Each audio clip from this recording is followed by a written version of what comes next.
The 4-3-1-2 is possibly the most fun formation, which is actually meta at the same time, you can use on FC24. I love it. I've always said any formation where you have a cam behind two strikers, I always like to call it like the Holy Trinity.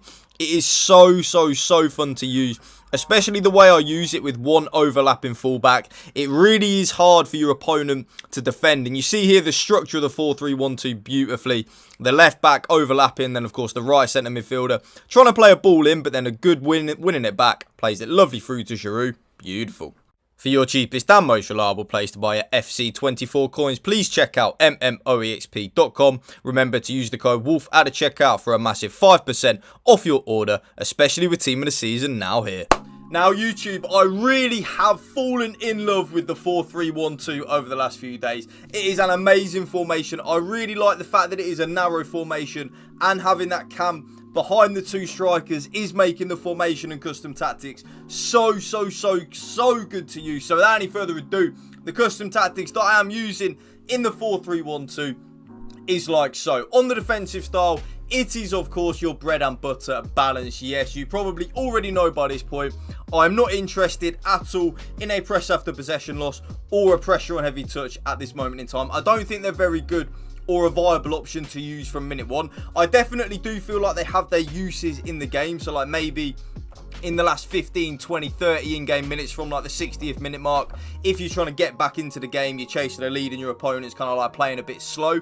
They're definitely good from that perspective, but if you use it from minute one, your players will be absolutely knackered from half time. So that is why I much prefer balance, a balanced style where your team presses the ball to the middle of the pitch and your team's shape is neutral. Definitely the way to go, YouTube, and that is what I'm using. The defensive width though, this is rather interesting, and you will notice a bit of a running theme over my over my more recent custom tactics videos anyway, that I've now started going quite narrow with the defensive width, and there is a reason for that. There is method behind the madness, YouTube, believe you me. I definitely feel like when we are more narrow, we're nice and compact, and we're defending the width of our 18-yard box, we are definitely more harder to break down. We are definitely conceding less goals and giving up less opportunities. So for that reason, I've gone all the way down to 35 on the defensive width. It's definitely working, and the old saying, YouTube, if it's not broke, don't try and fix it. So I'm going to leave it until it doesn't work anymore, and then as soon as it doesn't work, you will know that I will let you know. The defensive depth though in the 4-3-1-2 is like so. I am now back to using the 55 depth, but there is a little bit of a personal input that you can put on it if you kind of know what I'm saying. If you want to be more aggressive, which I definitely feel like a lot of you will be, and that is absolutely fine with me, YouTube. You want to be more aggressive, give it a go. I would probably recommend like a 61 or even back to your bread and butter, the 71 depth. I've kind of veered and steered away from the 71 depth now, YouTube. I don't really like it as much as I did like a few weeks ago. So because of that, I stayed well away from it, and I've gone back down to the 55 depth. The build-up, play and chance creation, though, I'm going to go into zero detail on that, YouTube. You already know what it is at this point. It is, of course, balanced and direct passing. Like I like to say, your bread and butter. Not going to go into any detail. Just use it. Trust me, it's broken. Now, the offensive width... Oh my God, what have I done there? Now, the offensive width in the 4-3-1-2 is a little bit down to personal preference. I am back to leaving it just on the preset 50. And there is a reason for that, which I'm now going to tell you, that it is a narrow formation. And I love that it is a narrow formation, but I don't want it to be too narrow. And also, I don't want to go wider, so then we're kind of losing the fact that it is a narrow formation, because that's what makes the 4-3-1-2 so good and definitely a viable option. So that's why I'm just leaving it on 50, YouTube. But I really like where the players are in the 4-3-1-2, so I don't really feel it's necessary to change it. Simple, really. Players in the box, though, of course, it will be on 5 on your like your default settings. I don't know why I just spoke like an idiot there, but yeah, it will be 5 on your default settings. I up it from 5 to 6, so I go into 6 with the players in the box. Very simple, YouTube. When we break it down, the more players that we have in the box, the more likely we are to score a goal. It's so simple when you just break it down like that. Now, the corners and free kicks, when you load into it, will be on 3 and 3. I take it down from 3 and 3 to 2 and 2, just to stop us getting counter-attacked on from our own corners and our own free kicks. Now, the player instructions in the 4-3-1-2, sorry, this is where you're going to earn your bread and butter, believe you me. Now, On both the strikers, you can probably already guess what they're both going to be on, because I have my strikers on the same player instructions on every single set of custom tactics videos I've done for probably the last 18 months. It never really changes with both the strikers. And the reason for that is I think there are two key aspects that you need to have on your strikers on FC24 to make it a really good, and for the strikers to be really good. And that is, of course, the bread and butter, stay central and getting behind. Very simple really, YouTube. To stay central,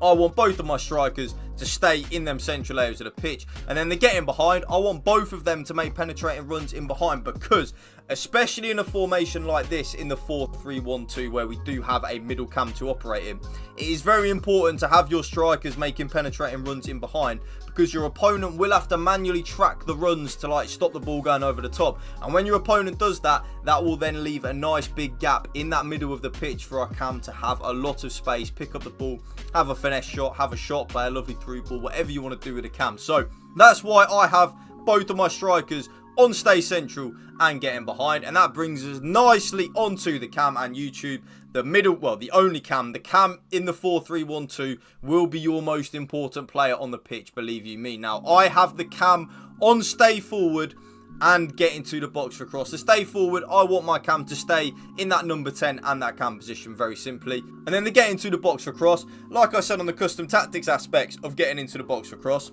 the more players that we have in the box, the more likely we are to score a goal. And I want my cam to have a lot of freedom to get into the box when he or she wants to then get a nice lorry load of goals and assists. That is a tongue twister, by the way. Nice lorry load of goals and assists. Try saying that really quick. It's like a tongue twister. But yeah, that's why I want my cam on stay forward and get into the box across. The left central midfielder and the right central midfielder, though, YouTube, I actually leave on completely default player instructions. Apart from the defensive position, I do put both of them on cover centre. So of course, balanced attack, balanced crossing runs, normal interceptions, stick to position, and then cover centre. And that is exactly the same on my left central midfielder as well. Balanced attack, balanced crossing runs, normal interceptions, stick to position, and cover centre. The middle central midfielder, though, is definitely the one you want to use as kind of like a number 6, kind of like that Rodri role, which is ironic because I do, of course, have red Rodri. That is what you want that middle central midfielder to do. The middle central midfielder's job in the 4-3-1-2 for me is to get the ball, win the ball back, and then give it to the better players and shield and protect that back four. So because of that, the player instructions you're going to want to use on that middle central midfielder are stay back while attacking and cover centre. If you really want to as well, you can try the aggressive interceptions, which I've been experimenting in a lot. I like it, but I do just think normal interceptions does work better. And this is where you can have a little bit of personal input as well, YouTube. So me personally, I play with my right back on stay back while attacking and overlap, but then I have my left back on join the attack and overlap. So think of it very similar to the 4-3-2-1, but the players are kind of just set out a little bit differently. That's what I want. I want my left back being the one that joins the attack and provides us that width on the overlap on that left hand side. And then I want my right back to kind of like play as like an inverted fullback kind of thing, where they're basically kind of like a bit of a third centre back really. They stay back while attacking, giving us that nice bit of defensive protection. Both centre backs, completely default settings, YouTube. Stay back while attacking, normal interceptions, and stick to position. And then last but not least, my goalkeeper is on comes for crosses and sweeper keeper. And that right there, YouTube, is my brand new 4-3-1-2 custom tactics for you. If you did enjoy this video, you know what to do. Drop a like for me, drop a comment down below, and if you can please hit that subscribe button to my channel, that would mean the world to me. We did just hit rank 1, mainly using the 4-3-1-2 as well, and as you can see, we did get red Giroud and red Dybala, and I will be using them out a lot more. So yeah, thank you for watching, YouTube. Peace out. One love.